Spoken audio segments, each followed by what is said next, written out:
Support comes from the Missouri Forest Products Association. Missouri produces wood pallets, railroad ties, white oak barrels, hardwood floors, and more.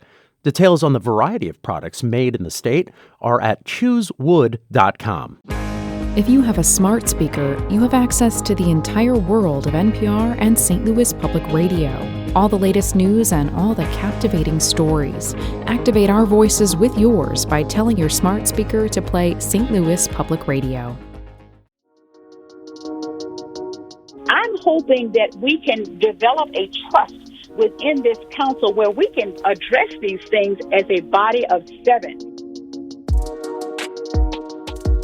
Is County Executive Page interested in bringing you into this process and having those kind of conversations you're calling for? Well, we have not had a conversation in many months, and I was hoping that he would reach out after the chair decision had been made, and let's just say that has not happened yet. So there has not been any one-on-one communication with you two? Not at all. This is St. Louis on the Air. I'm Sarah Fenske.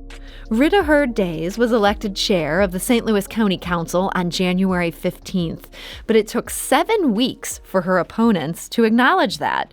Days got support from fellow North St. Louis County Democrat Shalonda Webb and the 2 Republicans on the council.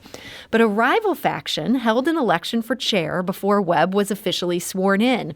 They claimed that Democrat Lisa Clancy had already been reelected as chair. And with support from County Executive Sam Page, they filed a lawsuit seeking to block Councilwoman Days from assuming leadership of the body. A St. Louis County judge decided that lawsuit last week. He ruled that Rita Heard Days was, in fact, the duly elected chair of the council. And she joins us today to talk about how she got here and what she plans to do next. So, Council Chairwoman Days, thank you for joining us. Thank you, Sarah, for having me. This is very exciting and very unexpected. Well, we're glad that we could have you, and I want to say congratulations on your election. But what a strange 7 weeks. Did you think it would take that long for the county executive and his allies to concede that you were actually in charge of the council? I really had no idea that this would take as long as it had. Anyone who's ever been in any kind of governmental body understands that you have terms, and at the end of your term, you are no longer a part of that body. I didn't see why that was a very difficult idea or concept to grasp, but it seemed that that was a difficult decision for some. And so, but we had to go to the judge. Unfortunately, we had to go through the legal challenge of that. It cost a lot of money. It cost a lot of time. And of course, it diverted us from doing some things that we really should be thinking about in St. Louis County. Yeah, I mean, do you think this distracted people from doing what they needed to do with everything on the table right now? Well, I do think that it was somewhat of a distraction.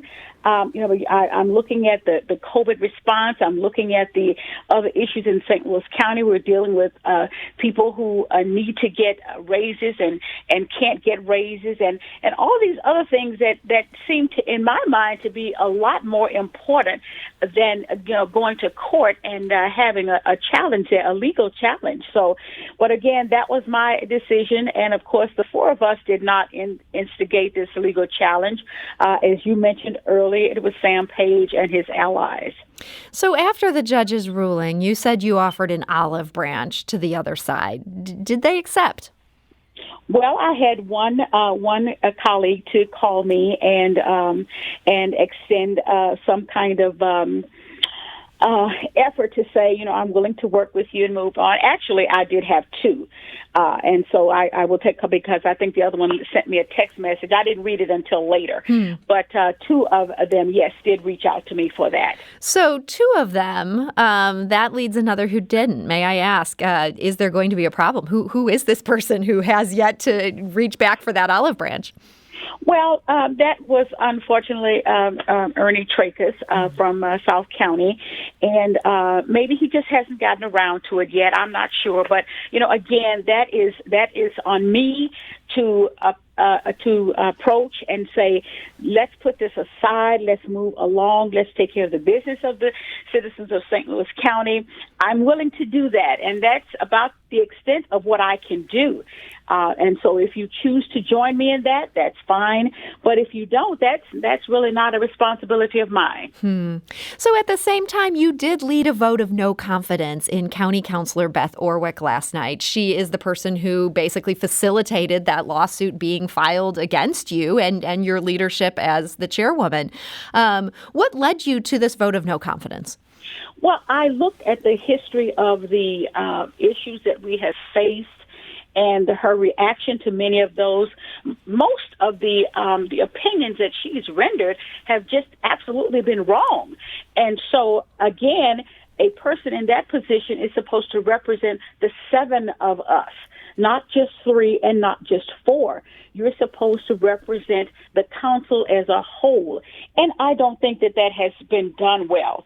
I'm not sure if you're aware that several years ago, there was some conflict with the council's office, and I believe we went to the voters so that the council could have its own legal challenges, not challenges, its long legal representation. And so the voters turned that down and said that we had, a department that was going to do that. But I do see where now that was in my mind an excellent opportunity so that you would have clear separation of your duties and your responsibilities. But it didn't pass. And so hopefully, I don't know, maybe we'll go back and try to get that done again. But clearly, it's a conflict of interest when we couldn't even use our county councilor because they were the ones that were suing us. So it was just not a good feeling, or not a good policy, if you ask me. So. And I understand that she was also the county councilor who was in charge in sort of the final months of what happened in the Keith Wildhaber case, where the county lost a really big jury verdict on that. Did that also play a role in your thinking on no confidence here? Absolutely, because even in the resolution, that was one of the things that was mentioned. You do that. And that's a lot of money for the county to have to pay out. We had to bond for that, and then I was not here at the time, but subsequently I found out that the lawyers were very willing to settle for much less. And so it was her decision to move that forward in the way that she did. And of course, we lost. And now we have to pay. So what would you like to see happen in light of this vote? Do you think Sam Page should be looking for a different county councilor? I think that at a minimum. I think that according to the charter, we're supposed to have a separate division in that office to represent us, to take care of the things that we need as a council, and I don't think that has happened. So we're left with at the mercy of what her decisions are, even in terms of opinions that we've asked for different issues, and they have just not been what we needed at the time. So I don't know how he wants to handle that, and of course he hires that person, which means, I guess, that she would be loyal to him and what his wishes and his agenda is. So bigger picture, I think this coalition that you have as the chairwoman is very interesting. There's 2 black women and there's 2 fairly conservative Republicans. Do you see that as a governing majority going forward, or do you see yourself as more naturally allied with some of your fellow Democrats, even if they opposed your chairwomanship? I don't feel that we have had that many differences when you look at the history of how this council has operated with the 7 of us currently there now. We have basic fundamental issues that we disagree on. One would be choice. And so that really doesn't come into play a lot with St. Louis County. But if those issues come up, we know that there's a clear division. But as I mentioned to all of them, that we basically are on the same page when it comes to our constituents. We want to have good neighborhoods. We want to have good housing stock. We want to have no low, if any, crime at all. We want to live and be happy and be prosperous in St. Louis County. So I don't really think that has a difference between Democrat and Republican. As I look at that picture, we all want the same things for our constituents. Many Republicans have had a different take on COVID-19 restrictions, and I know that some of your colleagues there on the council who you've agreed with on some issues, they would like to see those restrictions pared back even further from the recent relaxation that the county executive announced. Would you support that? Well, I'd have to look at each issue because I'm a mask person. I believe in the science that I've been told about. Again, we have not been privileged to the kind of information that perhaps the county executive has had. And so that has been a point of contention as well. Give us the information and let us make some decisions. Let us share in the decision process. And that has not happened. And so that creates a level of distrust, if you will, for us in looking at how we move forward with these restrictions. And what, if I may cut in here, what sort of information have you been looking for that you haven't been able to get from the county executive? We really haven't had any information. We asked for the science. What are you looking at that makes a determination? And one constituent had I believe last evening, had indicated some of the numbers that they were looking at, and the numbers have been going down consistently for months, but yet we still have, pretty much the same restrictions in place. I think last week he added something for the restaurants. But actually having us as partners, we're the legislative branch, you're the executive branch. Let's see how we can work together to figure these things out. He had, and one lady mentioned last evening that our numbers are not much different than St. Charles County numbers. And yet we've had these kinds of restrictions in place for almost a year now, and the numbers don't look any differently. So what is it that we did or did not do, to affect the kinds of restrictions that we have, and yet we really don't have that appreciable difference in the results. So those are the kinds of things that we really want to look at. We don't really want to inconvenience our constituents any more than we have to. We knew that we had to do something initially to kind of, curb the increase of COVID-19 cases. But at some point, bring us in and let us know so that we can help you tell the story. That's what we do. And so it's very difficult to tell a story or advocate a position when you really don't have the information. So now that it's very clear that you are the chair of this county council, is County Executive Page interested in bringing you into this process and having those kind of conversations you're calling for? Well, we have not had a conversation in many months, and I was hoping that he would reach out after the chair decision had been made, and let's just say that has not happened yet. So there has not been any one-on-one communication with you two? Not at all. Wow. I mean, is that going to make it hard to govern? Well, it's going to make it very difficult because we don't know what it is that you're looking for. We don't know what you need from us. Basically, it comes down as legislation, and then we have to, kind of do research on our own for things like that. But I don't see that that's a healthy relationship. I've served in the legislature for 16 years, and so I know how these things work. And it's much better when you can coalesce around issues, things of commonality. It's much easier when you can do that as a united front. And right now, I'm not sure that we have that. We're talking now to St. Louis County Council Chairwoman Rita Heard Days, whose election as chair had to be confirmed by a judge after a rival faction, including the county executive, filed a lawsuit over it. Chairwoman Days, one of the other issues going on here involves your former colleague on the council. That's Rochelle Walton Gray. She provided the vote that gave Lisa Clancy the majority that the court would rule then was not actually a majority, that you had the majority instead. But she was then pretty quickly appointed to an $89,000 a year job. I know you've taken some steps to try to cut funding from that budget and see that doesn't continue.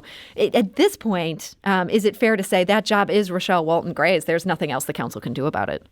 That is correct. We did make try to make that cut in the budget, and it wasn't for PPE or vaccines or anything like that. Everyone knows that was not the case because we're still doing the vaccines, and I assume doing some testing. We don't even know that either. But clearly, if you could find, $100 and whatever $1,000, for that job, then that was not part of of original budget that for your COVID monies to pay for. So, it really was, I hate to say a pay-to-play opportunity there. She provided the vote, and then she received the job. So I'm not sure how else to look at that. If there's another way to look at it, I'm open for that, but it just seems very suspect to me. I want to talk about another issue that the county council and the county executive's office is dealing with right now, and that is Police Chief Mary Barton. She has certainly come under fire in her short tenure as chief. First, there was the denial there was systemic racism in the department. She apologized for that.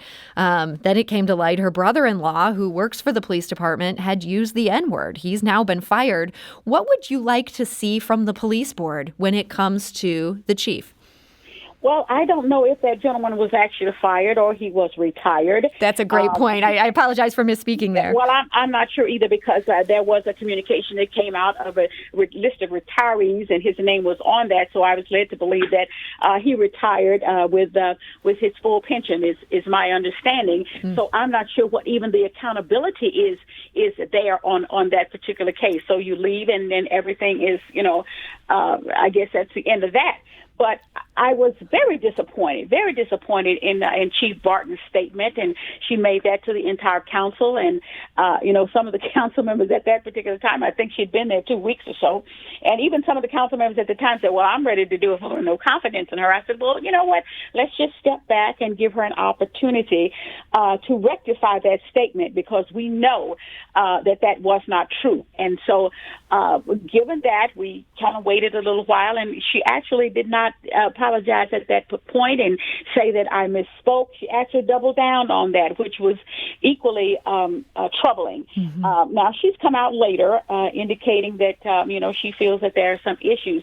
But this is part and parcel to having leadership that has not does not understand what systemic racism actually is, number one. Or number two, if you do know what that is and you choose not to acknowledge it. I sent a very terse letter to all the members of the commission, and I mentioned that, and I mentioned the fact that if they did not feel that they could address these issues, that perhaps they should step aside and let some other people address that, because we as a council, we don't directly hire and fire the chief. That comes through the police board. And so here recently, though, however, I see that Judge Price has stepped down from that, was not given a heads up on that, did not really see that coming.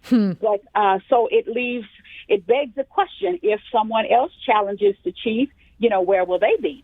So I think that we have some very, very serious conversations we need to have about the board, what their responsibilities are, and how they are going to how they're actually going to address the systemic racism that is permeating through the St. Louis County Police Department. And do you have confidence in Chief Barton to be the person to lead that department for now? Not really. No, I do not. So there's some big issues here. And as you say, the police board is going to have to deal with this. You don't directly supervise that. But I'm curious, now that you are in charge of this, what do you see as your biggest goal going forward as chairwoman of this council? Well, again, I'm going to go through the systemic racism issue. We have a lot of that happening in St. Louis County. I have not seen the number of lawsuits ever before coming through the county, and all of them are based on discrimination, either racial discrimination, sexual discrimination, all these kinds of things that are happening right now. I'm hoping that we can develop a trust within this council where we can address these things as a body of 7. And we need to look at because we can't afford the number of lawsuits that are coming down, and some of them are very egregious. And I'm looking at the Wildhaber case. We can't afford judgments like that. We just cannot do that. We look at the budget. I was told by our budget director that we have a self-insurance fund that takes care of these. But I know that there's not enough money in the fund to do this. It was not enough for the Wildhaber case. Mm-hmm. And so we had to bond that out. But we can't continue to go down this road with ignoring the fact that people are being discriminated against. People are not comfortable in their jobs. And so we need to really address that as a whole, as a 7-member unit. Well, St. Louis County Council Chairwoman Rita Heard Days, I want to wish you the best of luck in that mission, and I want to thank you for joining us today. Well, I do appreciate this opportunity, and thank you so much, Sarah. And you have a wonderful day and weekend.